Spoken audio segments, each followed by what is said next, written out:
Прашањето за државјанствата на претениците отвори политичка дебата за лојалноста, одговорноста и транспарентноста.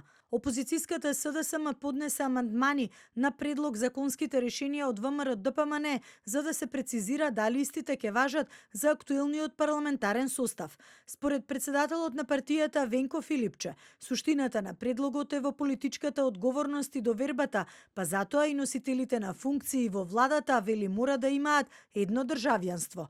Не може министерка у влада да има пасош државјанство друга држава. За чии интереси работи таа министерка и уште еден министер кој ќе го крие бугарското државјанство?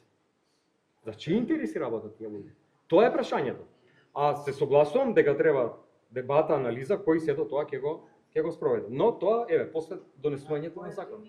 Претеничката и председателка на ЛДП Моника Зајкова преку видео ги повика колегите претеници да донесат нотарски заверена потврда дека имаат само македонско државјанство. Ниту сум посадувала, ниту во моментот поседувам друго државјанство, освен македонското, нејземното,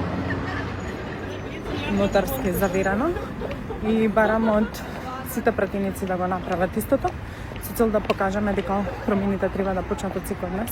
Според владеачката ВМРО-ДПМН, целта на законот е да се уредат условите за избор на пратеници и да се прецизираат критериумите за станување пратеник. ДУИ е против предлогот на власта, бидејќи смета дека законот за пратеници би требало да биде третиран во Комитетот за односи меѓу заедниците и таму да се одлучува како да се гласа.